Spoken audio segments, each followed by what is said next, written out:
the importance of naming women in law. Why is this important for well-intended laws, such as introducing coercive control as a form of violence? Why should these laws address women specifically?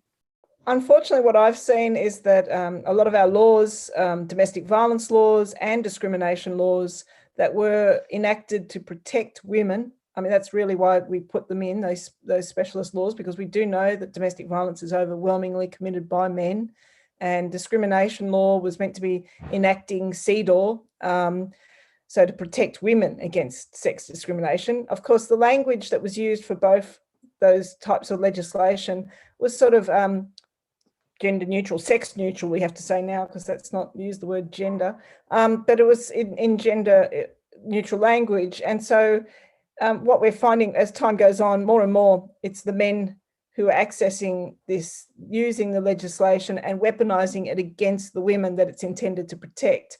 And often it's the worst types of men. It's the perpetrators of serious domestic violence who get in there and are bringing applications for apprehended violence orders against women.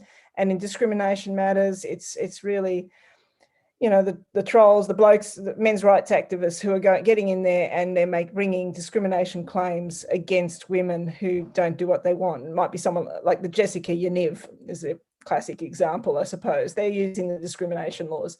So I keep thinking about this and I think, well, what's the solution? Because, you know, women think, oh, it's fair, we want to be equal-handed. I mean, in the family court as well, everything, there's no difference between men and women. You know, increasingly the idea is, you know, we're all parents, and there's no distinction made for the fact that, for instance, women gestate and give birth and have a particular biological attachment to the child.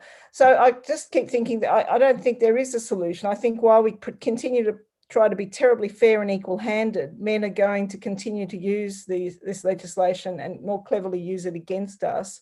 And the women, for instance, coercive control, for instance, the women who, it's very much needed, but the women who most need it are the least likely to access it. They're least likely to rock up to the police and say, I'm being coercively controlled. I mean, you only have to use common sense. If someone is a victim of coercive control, they're not going to be, you know, their self-esteem is affected, their ability to do this is impacted. So they're not going to be going out and using legislation. So yes, that's why I've come to the conclusion that we actually need to lobby for legislation that is specific to protection of women.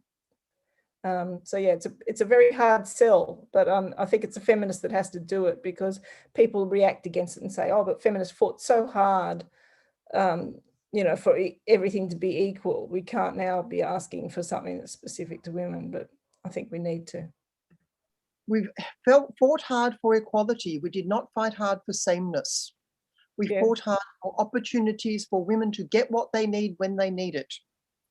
And sometimes men and women do not need the same things in health, for example, yes? Women's health needs and men's health needs are different. And I'm not just talking reproductive health. Women experience heart attacks differently. Women are more likely to get some diseases. Men are more likely to get others, and so on and so forth. So in sport, you know, there are, because we're a sexually dimorphic species, there are physical differences that advantage men in some areas and advantage women in others. You don't see a whole bunch of male to trans people queuing up to compete in rhythmic gymnastics, do you? Because they'd lose. They're competing where they're going to win, where their muscle mass, where their greater skeletons, where their greater speed is going to give them an advantage over women in sport. So equality doesn't mean sameness. Equality means having the opportunities to participate fully in society as fully as men do. So I think we need to actually keep reminding people what we mean by equality as feminists. We've never meant sameness. And arguing for sex-based rights is not differentialism. It is arguing for what women need because only women need it. And men are trying to stop us having what we need.